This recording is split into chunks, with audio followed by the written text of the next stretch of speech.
जी नमस्कार दोस्तों, कैसे हैं आप सभी। मैं आपका ज्योतिष मित्र श्लोक वर्मा आपके अपने चैनल श्री हनुमंत कृपा में आपका हार्दिक स्वागत करता हूं, अभिनंदन करता हूं। साथ ही बड़े भैया श्री हनुमान जी से निवेदन करता हूं कि वे अपने हनुमत कृपा परिवार के सभी सदस्यों को, नए जुड़ने वाले सभी सदस्यों को सुख समृद्धि प्रदान करें, उन्हें उनके कार्यों में आशातीत सफलता प्रदान करें। हनुमत कृपा परिवार के सभी सदस्यों को दशहरे की हार्दिक शुभकामनाएं। रावण पर श्री राम की विजय का प्रतीक दिवस था कल दशहरा। यही प्रतीक दिवस न सिर्फ श्री राम की रावण पर विजय का था, बल्कि हमारे शौर्य, साहस और पराक्रम और हमारी निर्णय लेने की क्षमता का भी विजय दिवस था। और दोस्तों, आज हम बात कर रहे हैं तुला राशि की। तुला राशि जो है ना, बड़ी बैलेंस्ड राशि होती है। तराजू के दोनों पड़ले आपने देखा होगा, हमेशा बैलेंस्ड रहते हैं। लेकिन कभी कभी कुछ ना कुछ परिस्थितियां ऐसी बन जाती हैं, जब कभी कोई पड़ला भारी हो जाता है तो कभी कोई पड़ला हल्का हो जाता है, तो बैलेंस गड़बड़ा जाता है। ठीक वैसा ही बैलेंस जो है ना, वो इस बार गड़बड़ाने वाला है। मैंने आपसे पहले भी कहा था कि अक्टूबर माह में कई महत्वपूर्ण परिवर्तन हो रहे हैं, और उन्हीं महत्वपूर्ण परिवर्तनों की श्रृंखला में 20 अक्टूबर 2024 को जो महत्वपूर्ण परिवर्तन होने जा रहा है, वो हमारे शौर्य, साहस, पराक्रम के प्रतीक मंगल देव नीच राशि में गोचर करने जा रहे हैं। अब जब मंगल नीच राशि में गोचर करेंगे, साथ ही शनि के साथ में षडाष्टक योग बनाएंगे, तो ये मंगल आपके लिए मंगल करने वाले हैं या कि दंगल करने वाले हैं, ये परिस्थितियां देखने वाली रहेंगी। वीडियो को अंत तक जरूर देखिएगा। कहीं भी आपको अच्छा लगता है तो लाइक, शेयर और सब्सक्राइब जरूर कीजिएगा। कमेंट बॉक्स में अगर आप जय श्री राम लिखेंगे तो हमें भी अच्छा लगेगा। आपके लिए इस तरह के विश्लेषण लेकर आने के लिए आपको तो अच्छा लगेगा ही। चैनल को लाइक, शेयर और सब्सक्राइब जरूर कर दीजिएगा। मंगल क्या होता है ना दोस्तों, ये मंगल आपके सेकंड हाउस मतलब धन भाव के स्वामी होते हैं। वाणी, कुटुंब, परिवार इत्यादि से संबंधित होता है आपका सेकंड हाउस। वहीं सेवंथ हाउस के स्वामी होते हैं। सेवंथ हाउस क्या है आपका? सेवंथ हाउस आपका जीवन साथी से संबंधित है, आपके व्यापार व्यवसाय से, पार्टनरशिप से, भागीदारी से संबंधित है। और ये मंगल वर्तमान परिस्थिति में 20 अक्टूबर तक कहें कि 19 अक्टूबर तक आपके भाग्य भाव में बैठे हुए हैं। यद्यपि ये जो भाग्य भाव है ना आपका, यहाँ पर जेमिनी राशि आती है, मिथुन राशि। मिथुन के स्वामी कौन होते हैं? बुध होते हैं। बुध और मंगल की ऐसे ही नहीं पड़ती। कभी कभी किसी किसी पत्रिका में तात्कालिक मैत्री देखने को जरूर मिल जाती है, लेकिन ये कंपलसरी बेसिस नहीं है कि मंगल और बुध की मित्रता हो ही, है ना। और अब मंगल अपनी नीच की राशि में, कर्क की राशि में जाएंगे। यहाँ पर नीच की राशि में आने के बाद में मंगल का जो फोर्थ एस्पेक्ट पड़ेगा, वो आपके लग्न भाव पर पड़ेगा। देखिए, मंगल को ना तो हम अशुभ ग्रहों की श्रेणी में रख सकते हैं, ना ही इसे शुभ ग्रहों की श्रेणी में रखा जा सकता है। मंगल एक बेसिकली देखा जाए तो एक क्रूर ग्रह है। क्रूरता इसलिए भी जरूरी है क्योंकि मंगल को देवताओं का सेनापति कहा गया है, और सेनापति से आप इमोशंस की उम्मीद नहीं रख सकते। क्योंकि अगर कोई फौजी अगर युद्ध के मैदान में किसी प्रकार का इमोशन कर लेगा, अपने इमोशंस को अपने ऊपर हावी हो जाने देगा, तो स्वाभाविक सी बात है कि वो युद्ध नहीं जीत सकता। और मंगल से भी इमोशंस की उम्मीद नहीं की जा सकती। लेकिन यही मंगल जब नीच का होता है तो कहा जाता है एस्ट्रोलॉजी में कि नीचता में ये शनि को पीछे छोड़ देता है। अब कारण क्या है इसका? कि उसको युद्ध में विजय चाहिए। अब वो विजय साम दाम दंड भेद किसी भी प्रकार से मिलनी चाहिए, और विजय पाने के लिए मंगल इतना लालायित होता है कि वो किसी भी हद तक जा सकता है। फर्स्ट हाउस जो होता है ना आपका लग्न भाव, यहाँ पर शुक्र की राशि आती है। फिर वही बात कि शुक्र और मंगल की मित्रता, सेनापति का शुक्र के साथ में संबंध या तो होता नहीं है, या अगर होता है तो वो बैलेंस्ड नहीं होता।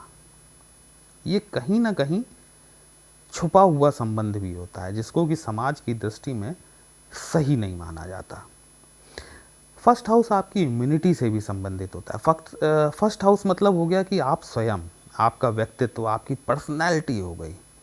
और यहाँ जब नीच के मंगल की चौथी दृष्टि पड़ेगी तो स्वाभाविक सी बात है कि दो चीज़ों में आपको चीज़ें देखने को मिलेंगी।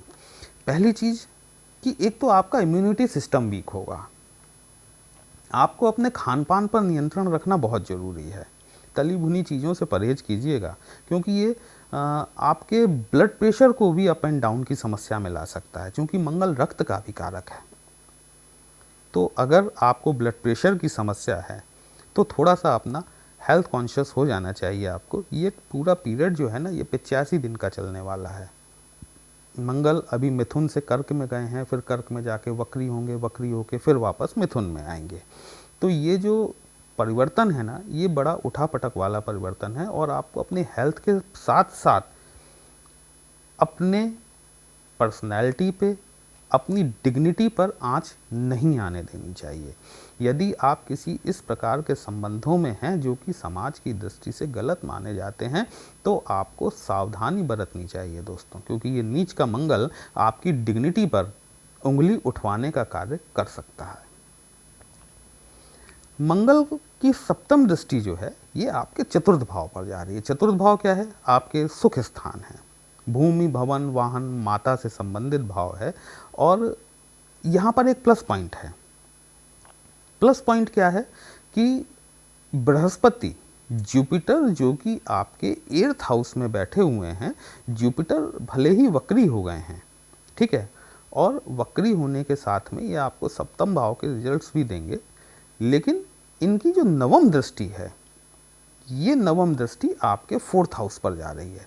तो अगर किसी प्रकार से मंगल आपके लिए शुभ नहीं है, तो मंगल के जो रिजल्ट्स आपको गलत मिलने वाले हैं, उन गलत रिजल्ट्स में कुछ हद तक बृहस्पति कंट्रोल करने का कार्य अवश्य करेंगे। देखिए, पूरी तरीके से तो नहीं दबा पाएंगे, 100% आपको आराम नहीं मिल सकता, लेकिन फिर भी अपन ये कर सकते हैं कि 40 to 50% तक जो रिलैक्सेशन है, ये गुरु की 9th एस्पेक्ट आपको यहाँ पर दे जाएगी। लेकिन फिर भी आपको कोई भी डॉक्यूमेंट साइन करने से पहले कम से कम 4 बार अवश्य सोच लेना चाहिए, उतावलेपन के चलते हुए। क्योंकि मंगल क्या है ना, मंगल एग्रेशन भी देता है, मंगल जो है आपको इम्पल्सिव भी बना देता है कभी कभी। तो उतावलापन जो है, ये आपको, अगर आप डॉक्यूमेंटेशन प्रॉपर नहीं करेंगे, बृहस्पति आपसे ये नहीं कह रहे हैं कि मैं तेरा डॉक्यूमेंटेशन भी करवा दूंगा, है ना, तो डॉक्यूमेंटेशन तो आपको ही करना पड़ेगा। चीज़ों को प्रॉपर तरीके से पढ़ें, पढ़ने के बाद में सोच समझने के बाद में ही दस्तखत करें, अन्यथा भविष्य में किसी न किसी तरह की प्रॉब्लम आपको इस भाव से रिलेटेड देखने को मिल सकती है। अब मंगल की अष्टम दृष्टि जो है, जो कि उच्च की दृष्टि कही जाती है, ये आपके पंचम भाव पर पड़ रही है। पंचम भाव पर शनिदेव यहाँ पर पहले से विद्यमान है, वक्री अवस्था में चल रहे हैं, 15 नवंबर तक यहाँ पर वक्री गति से गोचर करेंगे। और फिलहाल तो राहु के नक्षत्र में है, राहु शनि के नक्षत्र में है, शनि राहु के नक्षत्र में है, और मंगल के साथ में षडाष्टक योग बना रहे हैं। ये मुद्दा थोड़ा सा ट्रिकी हो जाता है, क्योंकि देखिए, शनि की तीसरी दृष्टि आपके सप्तम भाव पर पड़ रही है। शनि की तीसरी दृष्टि खराब कही जाती है, ठीक है, और वो भी वक्री शनि की। और मंगल आपके सप्तम भाव के स्वामी हैं, ठीक है। मंगल की अष्टम दृष्टि आपके पंचम भाव पर है। तो कहीं ना कहीं आपको जीवन साथी के स्वास्थ्य में समस्या देखने को मिल सकती है। आपको आपके पार्टनर्स के साथ में स्थितियों को मैनेज करना होगा अगले आने वाले 85 दिनों के लिए, ठीक है। अदरवाइज़ क्या है कि पार्टनर्स के साथ में संबंध खराब हो सकते हैं, आपके बच्चों के साथ में आपके संबंध खराब हो सकते हैं, बच्चों के हेल्थ इश्यूज़ आपको देखने को मिल सकते हैं। कोई लव रिलेशन में आप हैं तो उसमें तनातनी का माहौल आपको देखने को मिल सकता है। साथ ही साथ अगर आप स्टॉक मार्केट में डील करते हैं तो दोस्तों, मेरी सलाह ये है, न सिर्फ आपके लिए बाकी सभी के लिए, कि देखिए, परिस्थितियाँ बहुत विकराल हैं और आने वाले समय में बहुत कुछ चेंजेस होने वाले हैं। स्टॉक मार्केट से आप जितनी दूरी बना लें उतना आपके लिए अच्छा है। यदि आपको काम करना ही है तो एक लिमिट तय करके एक मिनिमम अमाउंट के साथ में आप काम कीजिए, अन्यथा आप स्टॉक मार्केट में नुकसान उठा सकते हैं। क्योंकि ग्रह गोचर की परिस्थिति देखिए, गुरु वक्री है, ठीक है, शनि आपके पंचम भाव में हैं, पंचम भाव में कुंभ राशि में है। आने वाला साल जो है ना दोस्तों, जब ये शनि मीन में जाएंगे, बहुत सारी समस्या पूरे वर्ल्ड वाइड लेवल पर खड़ी होने वाली है। यहाँ पर इन चीज़ों को अभी से कह के लोग कहेंगे कि डरा रहे हैं, लेकिन उद्देश्य डराना नहीं है, लेकिन स्थितियाँ वैश्विक पटल पर बहुत ख़राब होने वाली हैं। आप लोगों को अपने जीवन साथी के चयन के बारे में एक बार फिर से सोचना चाहिए। आप लोगों को अभी से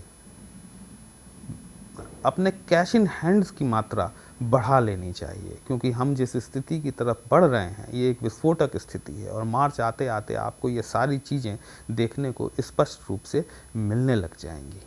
तो ये एक वैश्विक पटल पर होने वाली घटनाएं हैं, लेकिन हम जो अपने लेवल पर कर सकते हैं, हम अपनी वेलनेस के लिए जो कर सकते हैं, वो हमें ज़रूर करना चाहिए। उपाय के तौर पर आप क्या कर सकते हैं? देखिए, उपाय के तौर पर यदि मंगल आपकी पत्रिका में शुभ नहीं है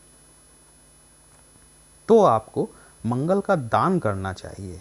मंगल का दान कैसे कर सकते हैं आप? मंगल का दान आप गुड़ का दान कर सकते हैं, आप लाल मसूर की दाल का दान कर सकते हैं। ओम क्राम क्रीम क्रोम सह भौमाय नमः, इस मंत्र का जाप प्रतिदिन 108 बार कीजिए, आपको लाभ मिलेगा। इसके साथ ही हमारे बड़े भैया, हम सबके बड़े भैया श्री हनुमान जी की शरण में आ जाएं।